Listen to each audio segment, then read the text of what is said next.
Let's begin.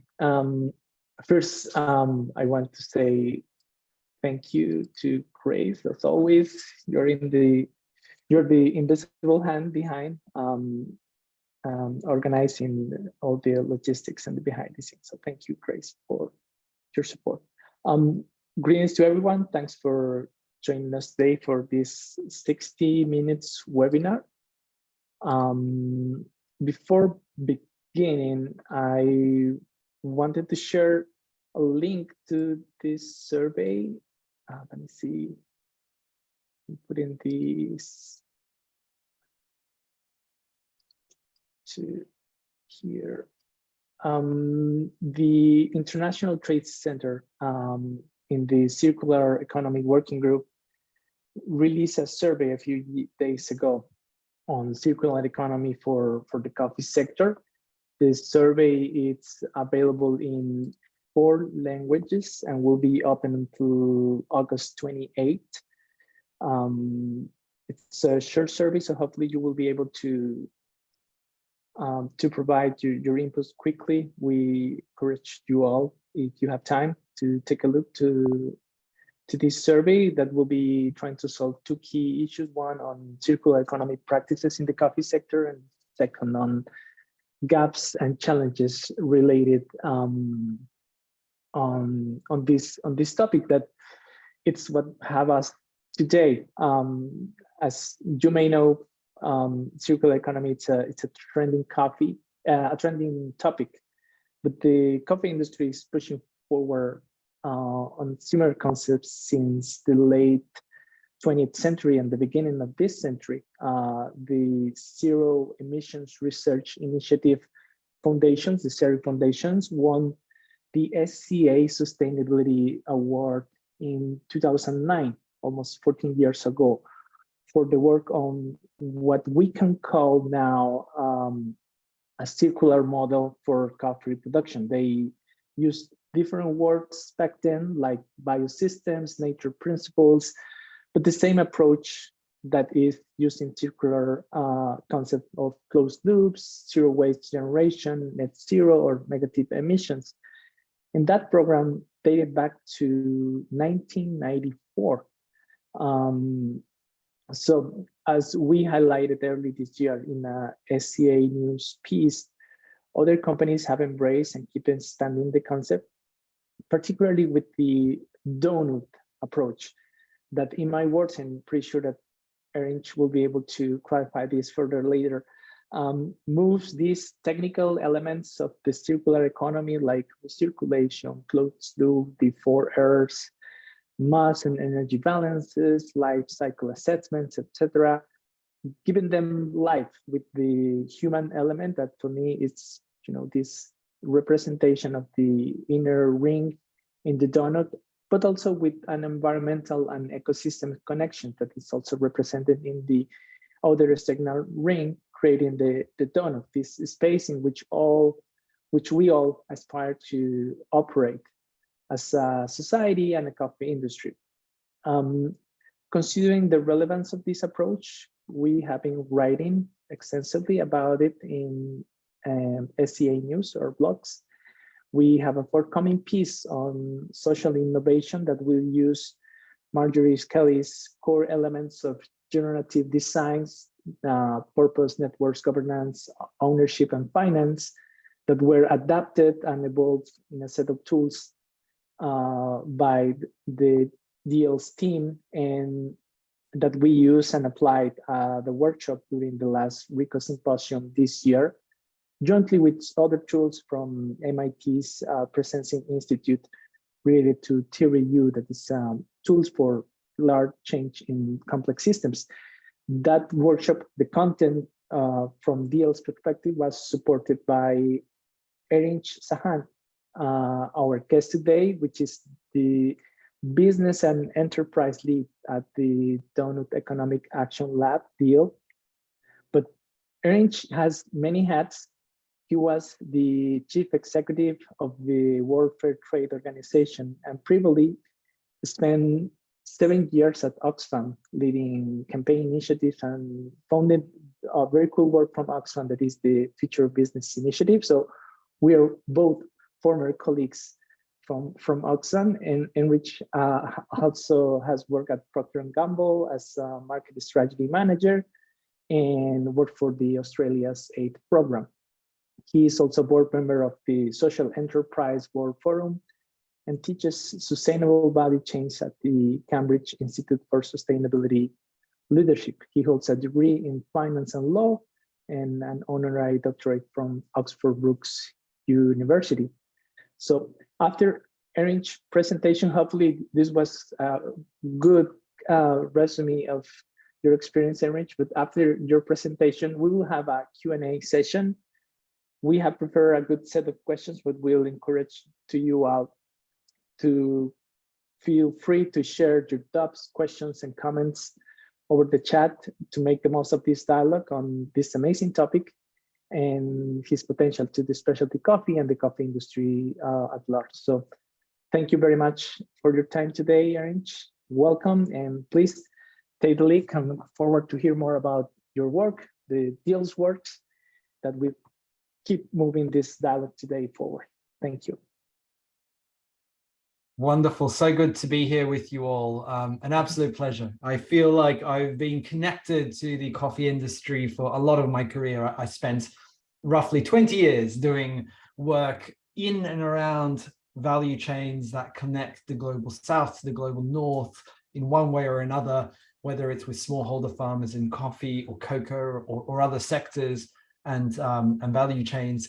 So my heart is very much connected to the work that you all do. We know how important this industry is in terms of the livelihoods it generates, in terms of the economic opportunities, in terms of the transformations in society and our economies that it can help facilitate when it is focused on those goals. So very much excited to be with you all today.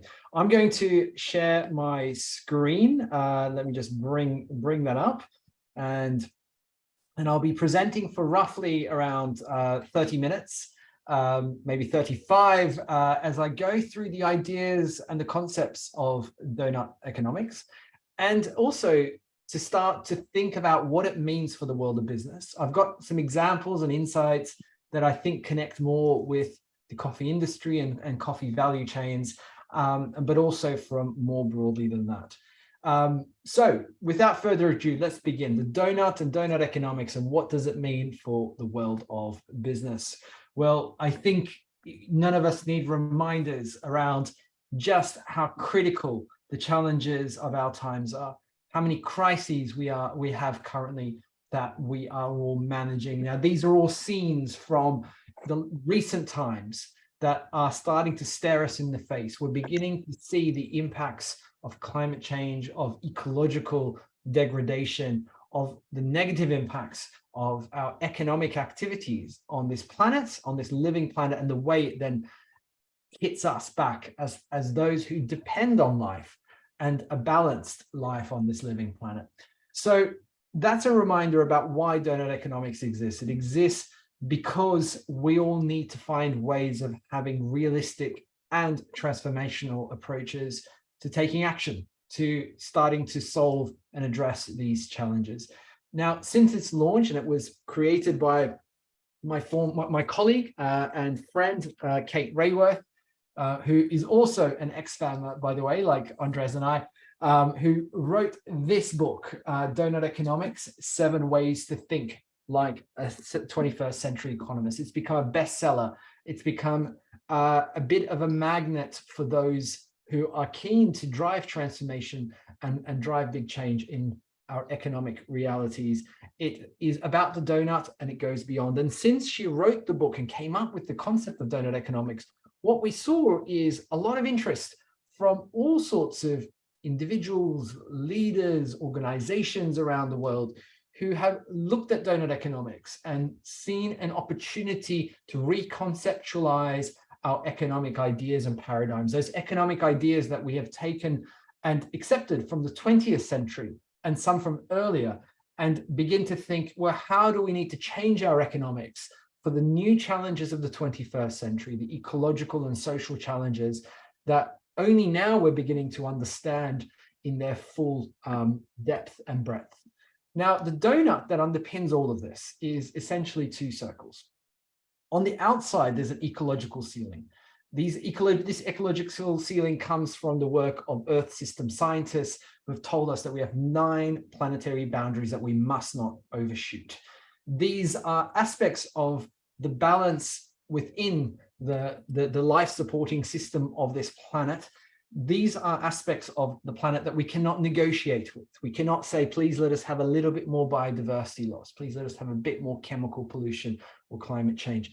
This is something that we must live within the boundaries of. At the same time, we cannot just shrink our economies to a point where we are no longer providing the essentials of life. And these are the social foundations of our economy. We cannot be in shortfall on food and water and energy. And these come from the Sustainable Development Goals, the social ones of the SDGs. Together, you end up with 2 critical boundaries: an ecological ceiling we cannot overshoot, a social foundation we cannot fall short on, and a space in between that looks like a donut-shaped space, which is the safe and just space for humanity. Now, if we are to look at this as the compass for human prosperity for the 21st century, for the challenges of our time, what we also need to think about is, how are we doing? Are we in this donut? Are we in overshoot? Are we in shortfall on some, on all? What do we look like? And the answer essentially is a snapshot and a selfie of us as humanity collectively. And this is the answer. This is the snapshot of how we are currently doing. We are in overshoot in many of our planet's boundaries already, and we are in shortfall on life's essentials.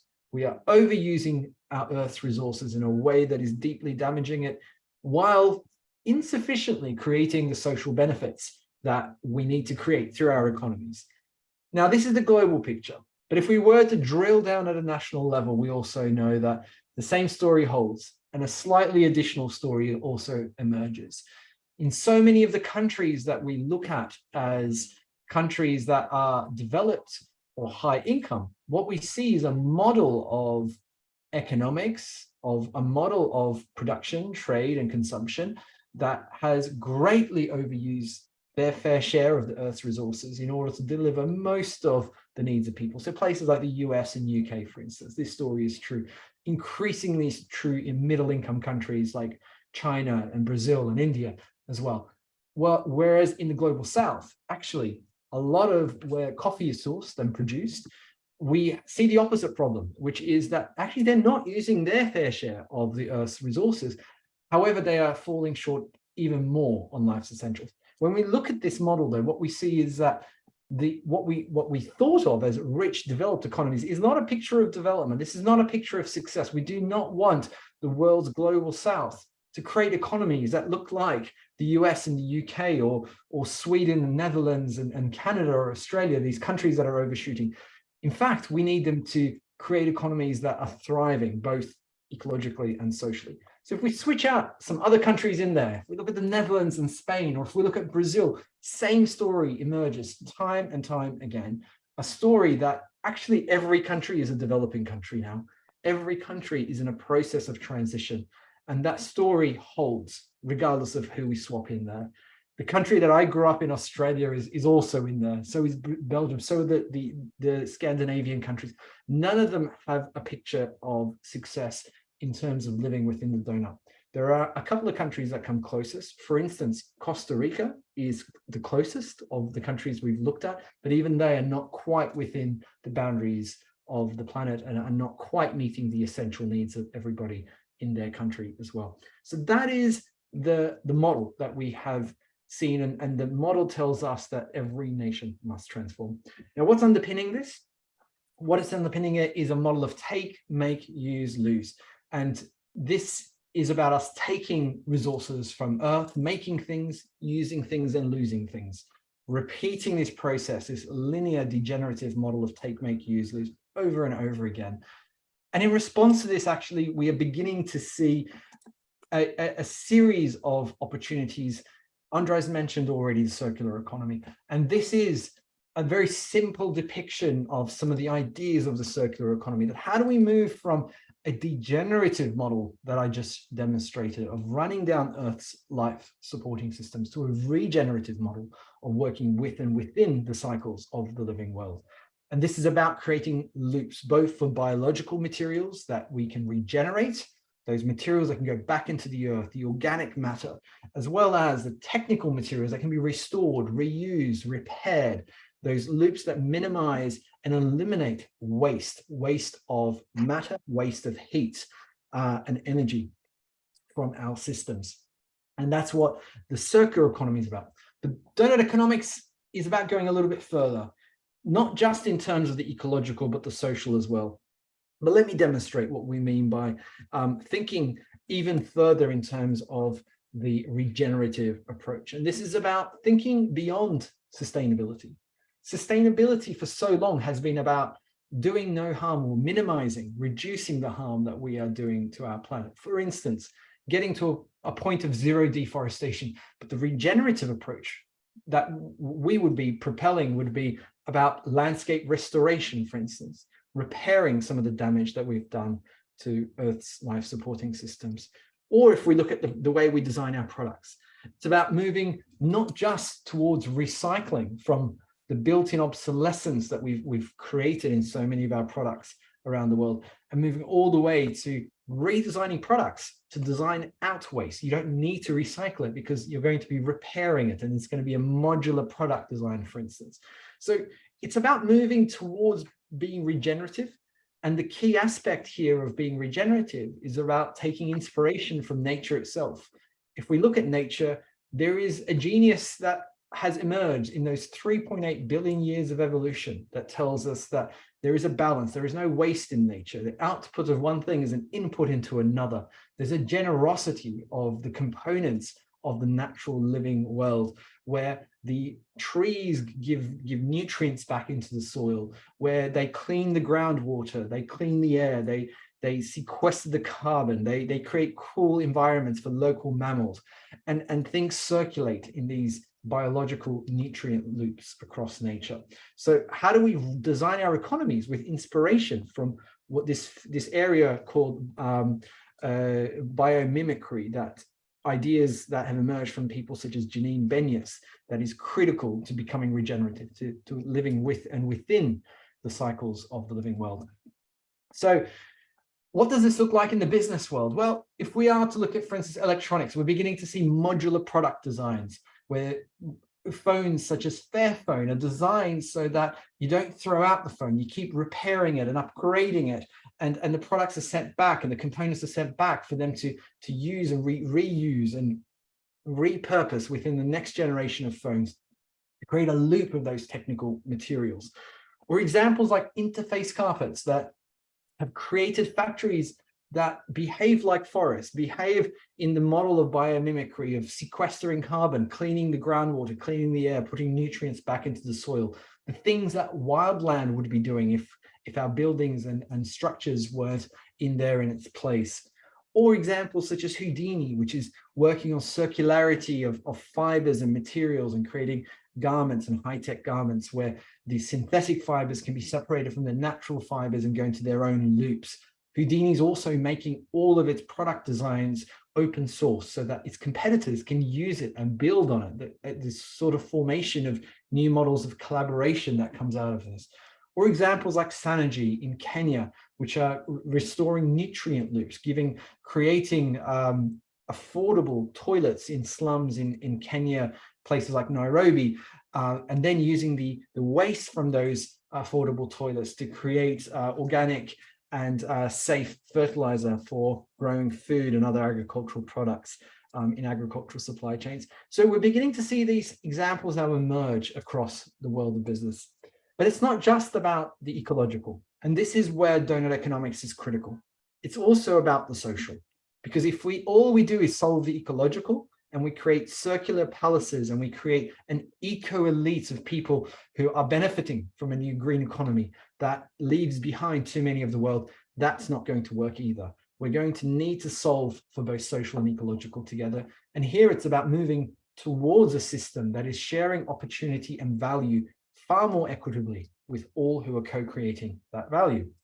So the example here is about moving beyond inclusivity, definitely taking inspiration from being inclusive. So going from, for instance, the way we design traffic and transport, where we can make it inclusive for public transport, but that public transport then is stuck in the very same system that is broken, and instead moving all the way to distributive models that are dedicated and focused on benefiting those new models that are deeply distributed. Or if we are to look at examples like wages, where sure, living wage is critical, very difficult. I'm aware living incomes in global supply chains are incredibly difficult to achieve for so many sectors. However, our ambition can't stop there. How can we move towards designing so that the upside and the benefits and the profits of a company can also be shared? And we're beginning to see the emergence of businesses and designs of companies that are deliberate here in sharing the value far more equitably, not just getting to a minimum of meeting the essential needs of people. So what does this look like in practice? Well, a couple of examples actually from chocolate and coffee.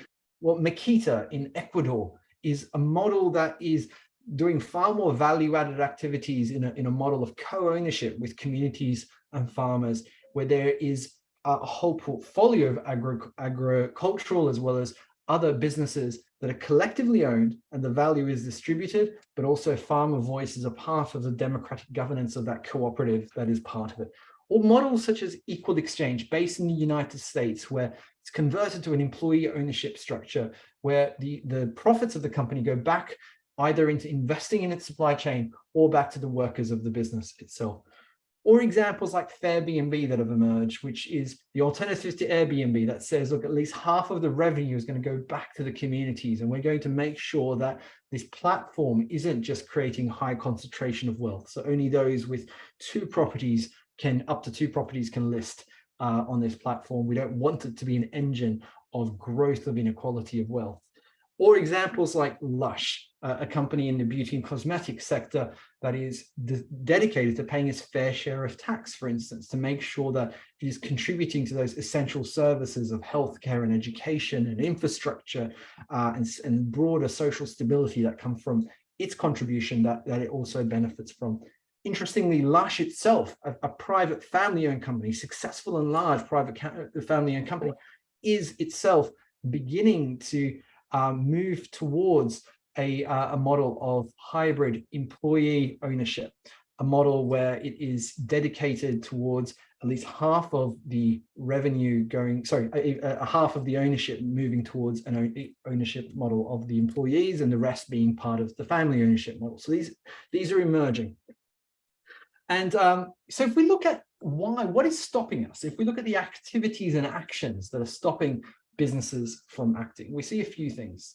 Firstly, these are the kinds of excuses or comments we've heard from business leaders around the world. We worked in tea, for instance, over the years in different organizations. And one thing that they told us was, look, paying tea pluckers a living wage cannot mean paying suppliers more for their tea. The market just won't reward this. They need to fund it by raising their own productivity.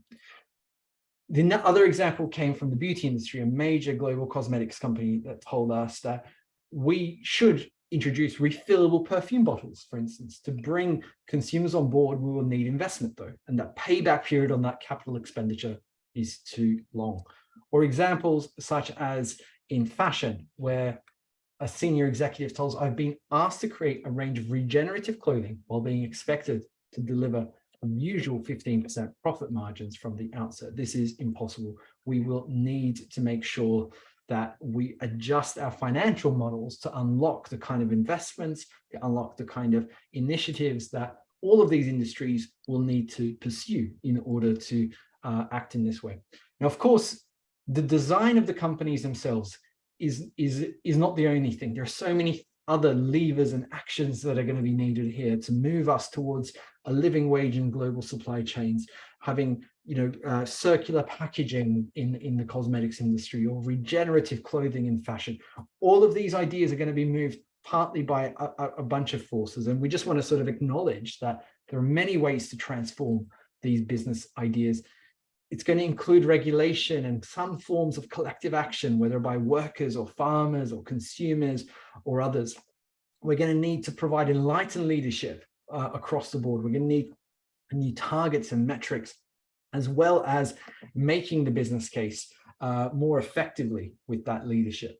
However, to reinforce these ideas and to drive even further ambition, what Doughnut Economics focuses on is transforming the deep design of business.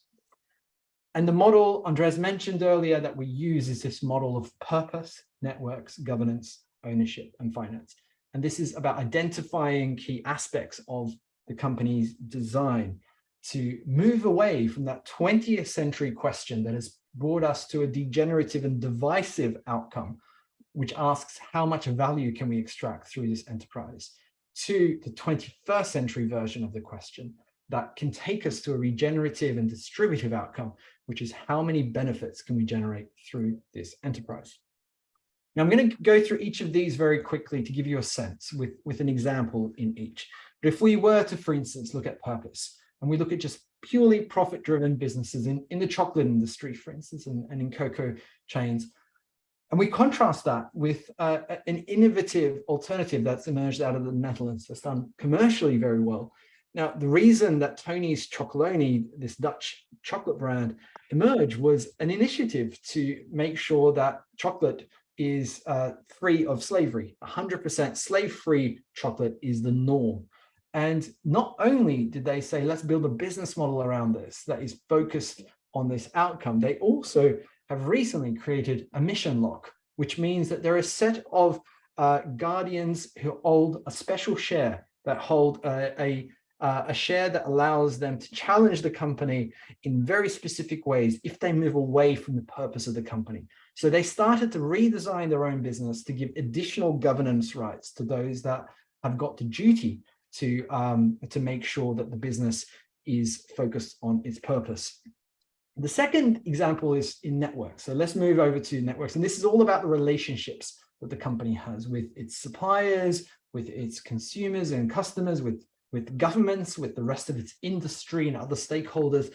And how do we move away from those commodified relationships that are all about minimizing risk, maximizing return, that prevent collaboration, and move towards those collaborative partnerships that make sure that there is a deep and long-term commitment.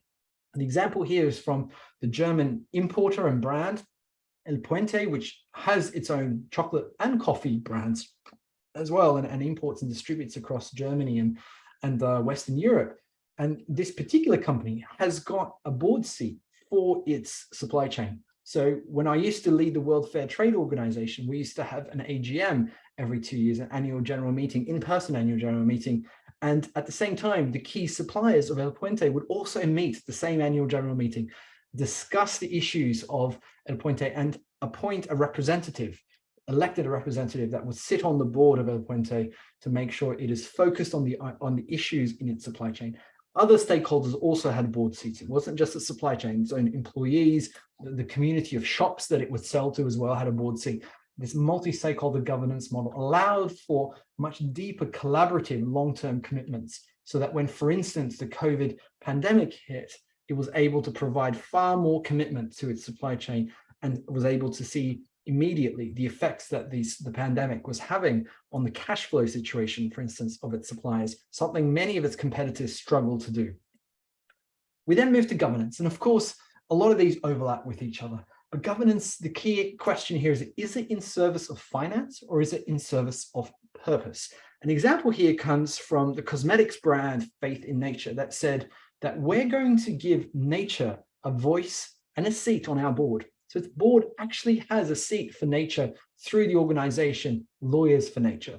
It's able to change its governance to make sure that that voice is represented in all key strategic decisions. The third is ownership. And here it's about how do we move away from some of those more extractive models of ownership that have been a part of 20th century finance and move towards new models that are both regenerative and distributive. The example here is Patagonia, which I'm sure many of you have heard of, but Patagonia moved towards an ownership model where it had two classes of shares. One class of shares that hold all the dividend rights, but none of the voting rights, and a class of shares that own all the voting rights, but none of the dividend rights. It essentially separated money and power out of its within its shareholding model, so that the organization, the purpose trust that it created, holds all the voting rights, but does not collect the dividends. But as a result, the separate organization that gets the dividends doesn't have an ability to pressure the company to extract more. It allows Patagonia and its decision makers to invest longer term and to invest on things that align with its purpose without the pressure to maximize returns every quarter, every year.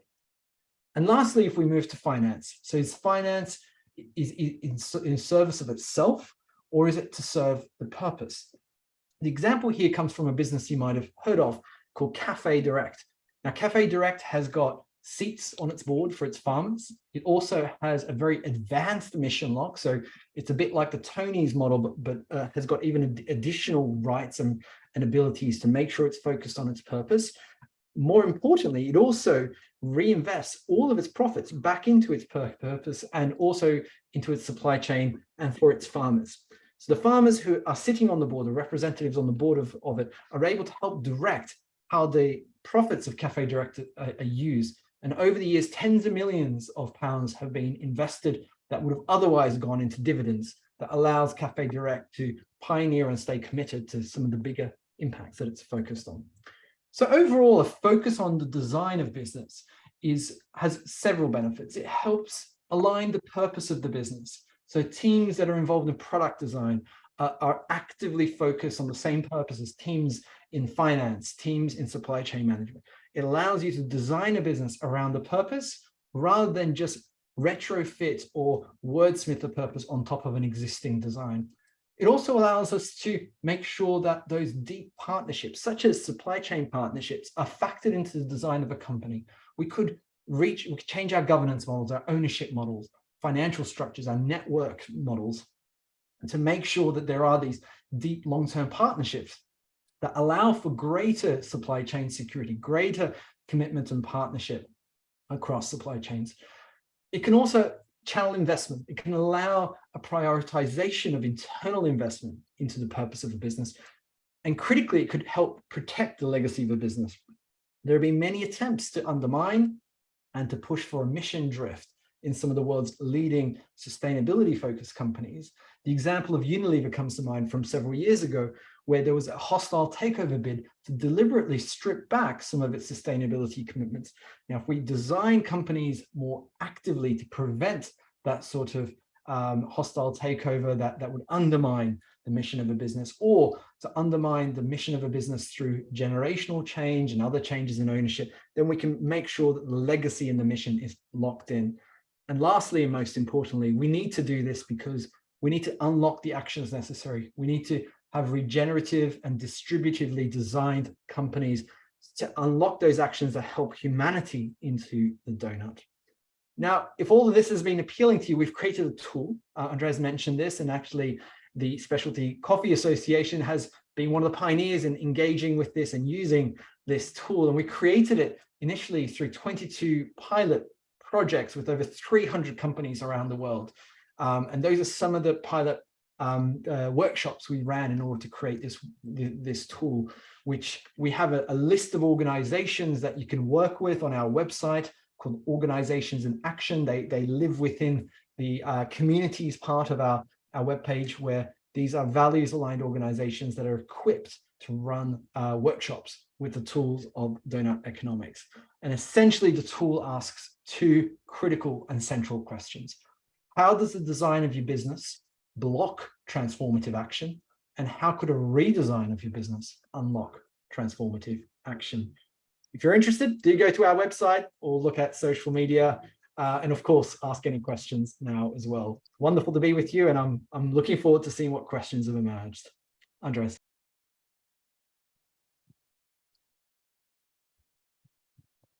Thank you, ERINCH. Very interesting. Thank you very much. It was a very good description of all the potential and the challenges that we're facing and the work that you're doing at Deal. We haven't received questions yet from the audience, but we have a few to trigger this dialogue. And I encourage to all the attendees, if you have questions, doubts, comments that want to share with ERINCH and with us today, please feel free to put them on the chat. Something that for me probably will be good to double check and get additional insights, probably because as far as I'm aware in the coffee industry, the trending topic that we have related to this concept is on circular economy. We have a working group that is being led by ITC and the International Coffee Organization on circular economy and the potential for the circular economy in the coffee sector. But we keep talking about circular economy. And what I love about the Doughnut economic approach is that it's, let's say, it's the same but different.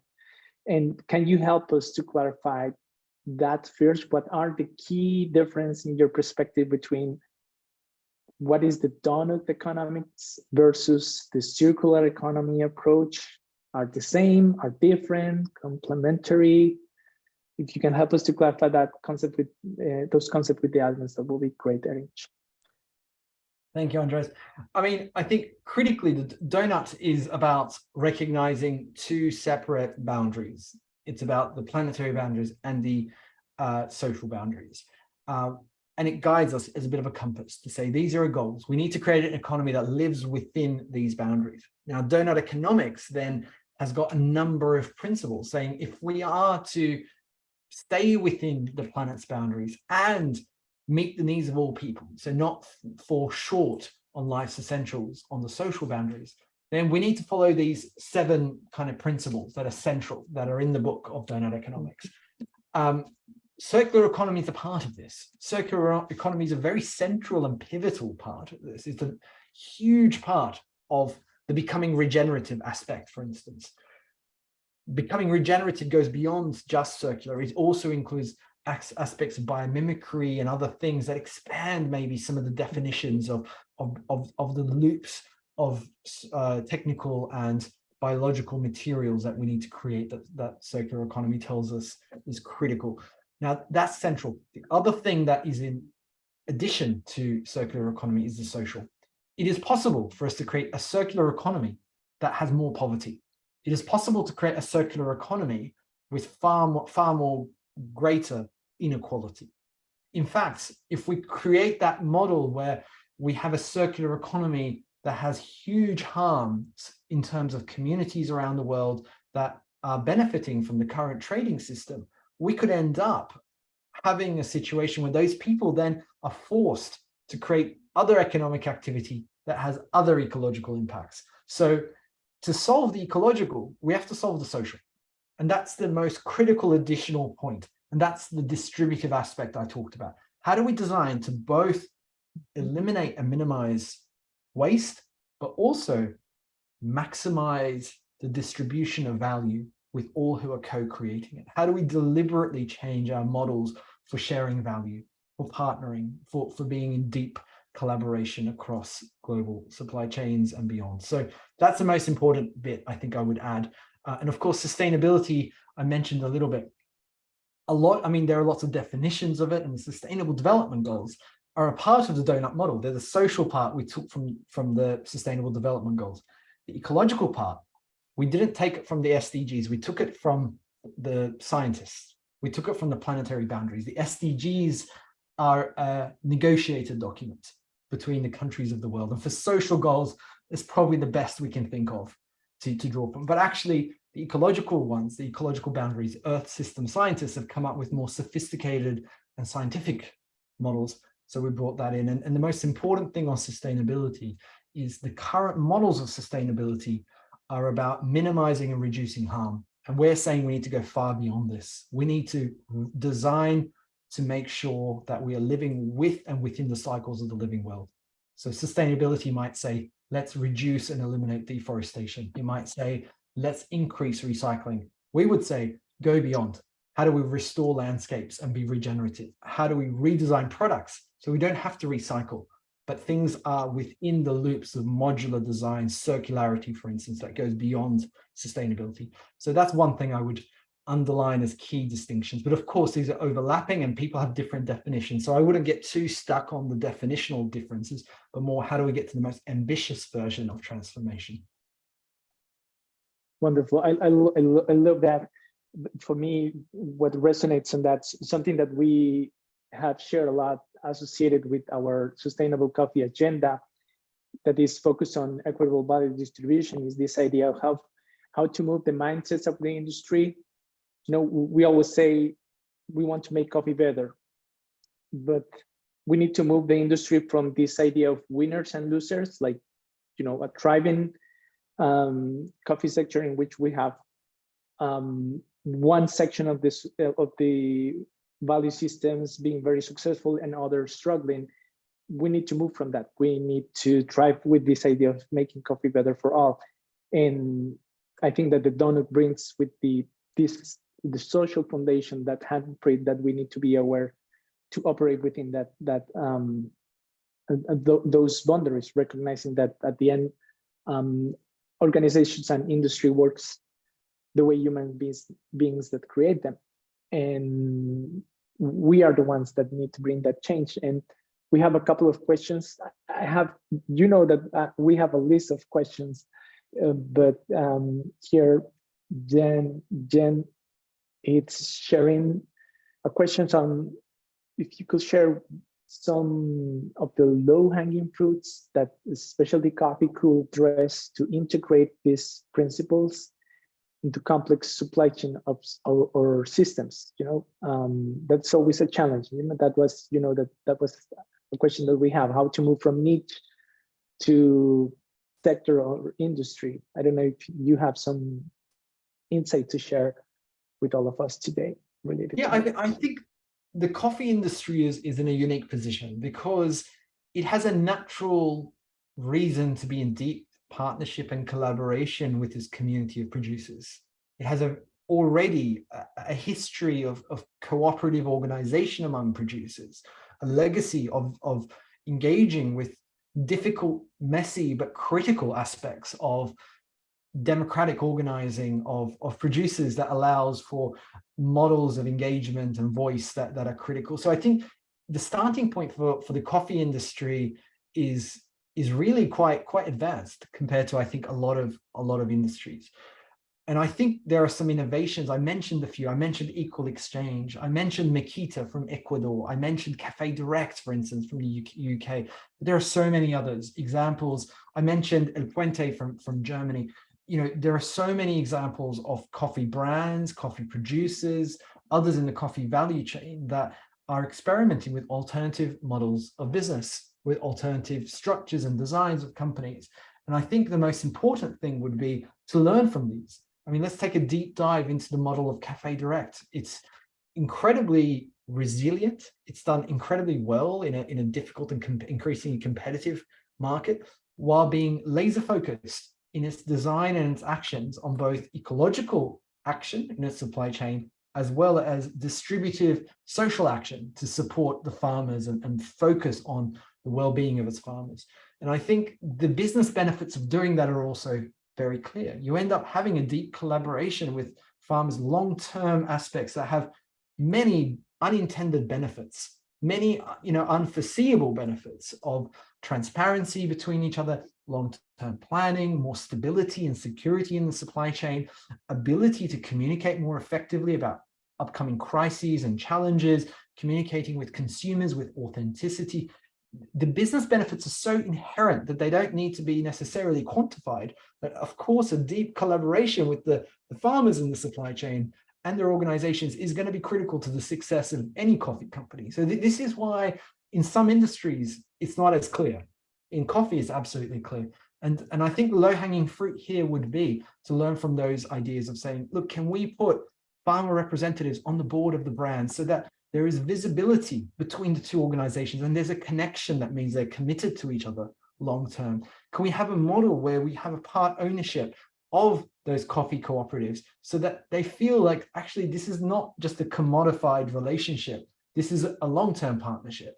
Can we have models of investment into ecological and social impacts that are going to create more resilience for those farmers and their communities and agricultural production, and more broadly, all of these gender equality initiatives as well that we're seeing are going to be absolutely critical here. So that's where I would say are the low-hanging fruit. Let's look at the examples that we're seeing from producer organizations, examples like in Korea, beautiful coffee that has an amazing model of reinvesting as well into its own model. Examples like Trade Aid New Zealand, which is a real powerhouse in distribution of coffee into New Zealand, and has a deep investment model and deep collaboration with its suppliers.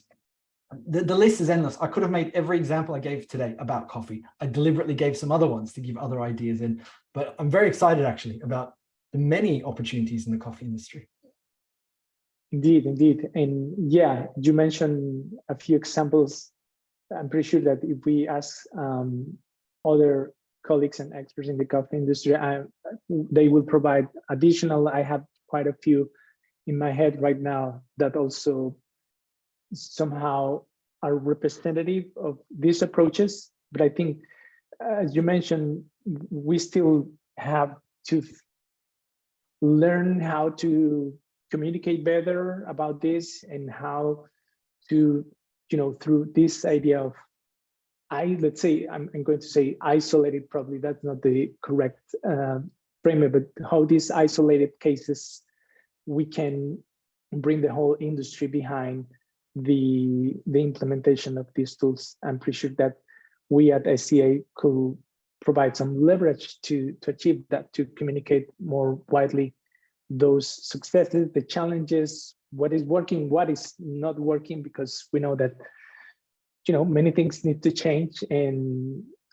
Juan Luis also made the question of, if you will venture to give an example of how this could work in coffee. And I will say before, if you want to complement on that, for me, one of the key issues that I always keep repeating when talking about these topics is, we're always looking for silver bullets. We love that. Because we want solutions that say, as soon as I implement that, that's it. But that's never the case. We need to keep evolving and adapting, learning how to best amplify the successes from these tools. And I think that we are in a pathway to achieve that, and that we need to be very judicious in learning and keep expanding our understanding and how to expand this within our companies, within ourselves, but also to create that larger impact that we all want to see in the coffee industry. Absolutely. And Andres, I picked up on a couple of really interesting questions that also emerged here as well as we were speaking. Yeah. A really interesting example, I think, that comes up in terms of the ideas that are emerging that could be industry-wide, is collaboration that is pre-competitive. How do you foster that kind of co-commitment, for instance, to farmer cooperatives? And how do you foster the increased value addition that they can create together? How do you intertwine together and build, work and learn from models? I mentioned Tony's Chocolonely in chocolate as a model of Mission Lock, and I mentioned Cafe Lock as a more advanced version of Mission Lock. I talked about different models of incorporating governance structures like El Puente, supplier voices and producer voices onto boards. I think equal exchange has done the same, and others as well. I think anything that allows the kind of collaboration, look, we're all going to transform together. This industry and the businesses won't stay static. Today's models won't be enough. We need to unlock more ambition. So let's move together. Let's learn from each other's models and keep designing and structuring our businesses differently. I also saw a question on degrowth that Thomas asked that I think is really, really interesting. And here I think the model of Doughnut Economics is to say, let's stay growth agnostic, because whether or not the total GDP figure goes up or down, the key goal here is, how do we meet the needs of all people within the needs of the living planet? And a phrase that Kate Rayworth, the founder and author of Doughnut Economics, says is that let's have an economy that thrives whether or not it grows, rather than an economy that grows, whether or not it thrives. Now, we can say this for the coffee sector. Let's have a coffee sector that thrives, that the key stakeholders thrive, the producers thrive, and the ecological impacts and accompaniments for the industry thrive, whether or not it grows, rather than one that has to grow, whether or not it thrives. And I think changing the focus onto the goal of social and ecological goals, livelihoods, the distributive aspects, the ecological impacts, the growth of organic practices, for instance, and agroecology, this is going to be absolutely pivotal. And that would be the focus, rather than saying it has to shrink or it has to grow. Well, let's be agnostic to growth. Let's focus on what matters. Wonderful. I have one question from Frankie that asks about any examples on Doughnut Economics as a barista of the roasters. And I want to give you one that comes right to my head.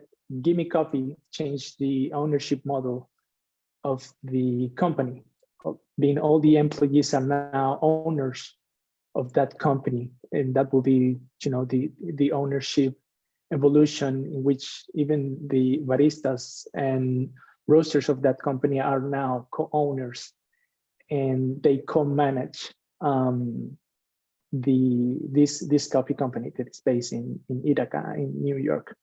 So that's one example of something that comes right to my mind, of some applications related to baristas, roasters, and also in the technical side, we have seen many ideation process on how to upcycle coffee grounds emerging from cafes so they can be repurposed and reused to produce other elements and minimize the waste generating from cafes, and new cups that are recyclable or reusable, or that can be fully composted, that are 100% circular. So many of those are also emerging, and those are some of the ideas that I wanted to share related to that question that I think matters in this conversation. Let me see. Oh, I saw one on books, information, something. I provide some that I'm aware of, ERINCH, but I appreciate that you have more. I thought, of course, Doughnut Economics, it's one, the ownership revolution for Marjorie Kelly's Cradle to Cradle on circular approaches, the Living Company, biomimicry from Janine Binius, the Fifth Discipline from Peter Senge. Those are ones that I would say that are fully related with this. The Blue Economy from Gunter Pauli also. But I don't know if you have other recommended readings for our community that you want to share today. I was making a list and you literally named all of them, Andrés.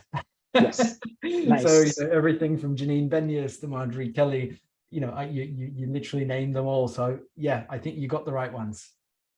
Nice, wonderful, wonderful. Let me see what else we have.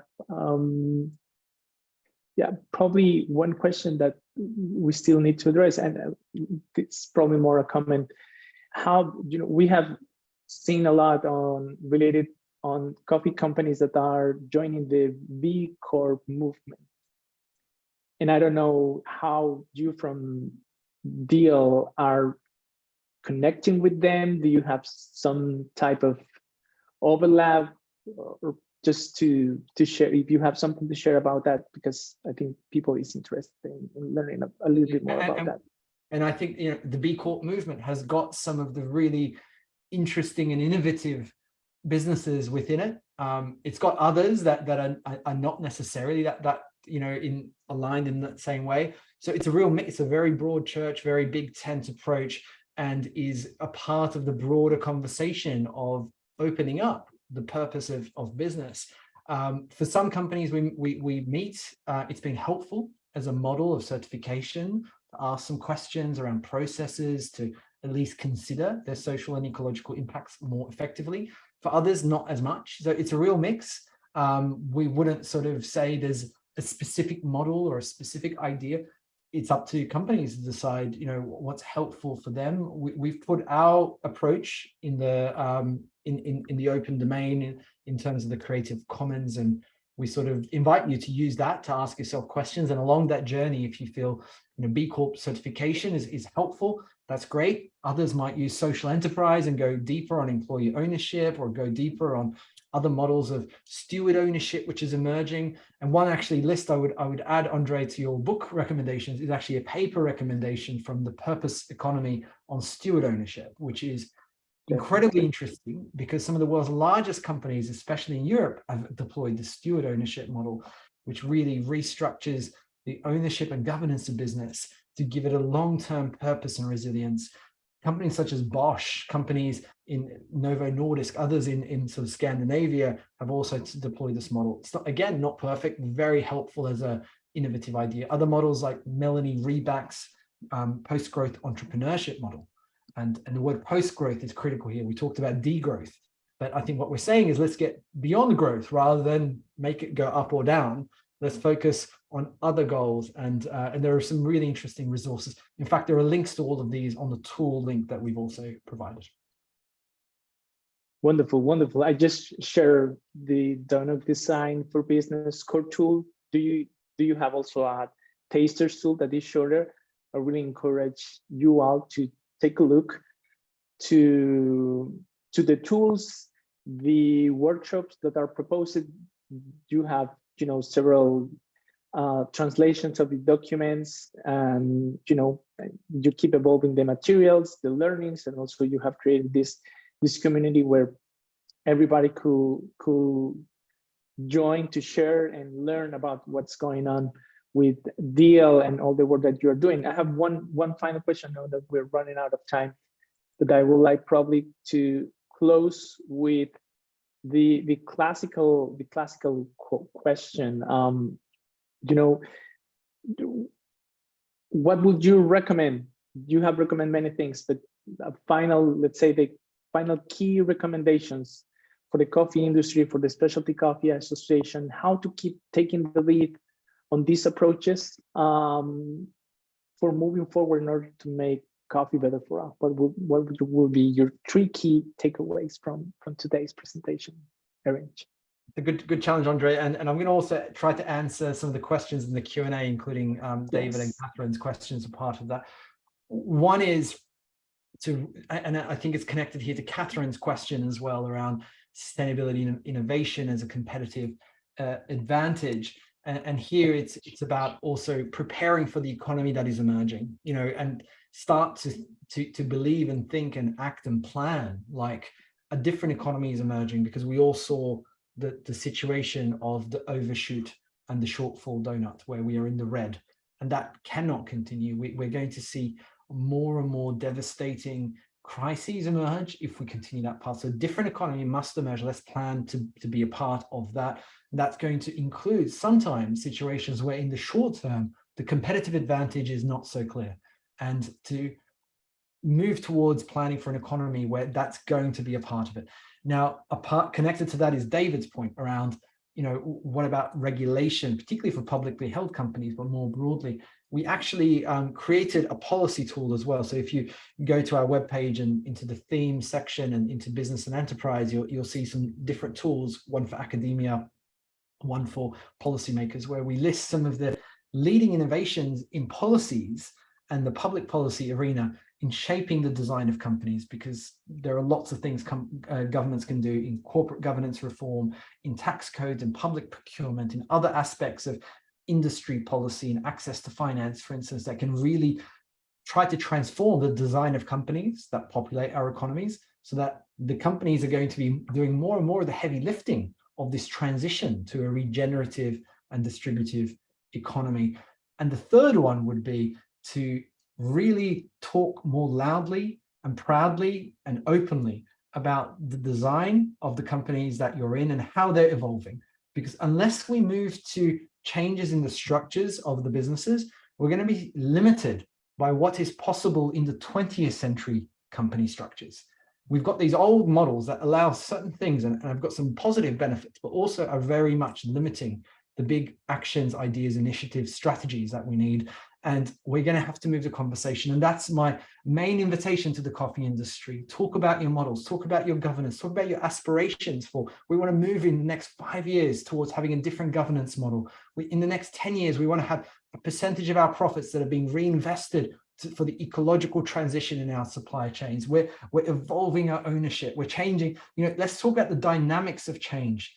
None of us are at a perfect level. None of the examples I gave are perfect examples, but they are just inspirations of the change. And the invitation is for the coffee industry to help lead this transformation in the business world, so we are not stuck in 20th century economic, business, and financial structures that will not help us into the donuts. Wonderful. Love to hear that. Thank you, ERINCH. We run out of time. So thank you very much for this presentation, for the conversation, the dialogue, your responses. And thank you very much, you all, for joining this, this webinar today. Feel free to stick around for our YouTube channel. We will post this webinar in our SCA channel at YouTube. So keep moving forward the conversation in our social media and other platforms. And thanks again for joining us today. Thanks again, ERINCH. Bye-bye, guys.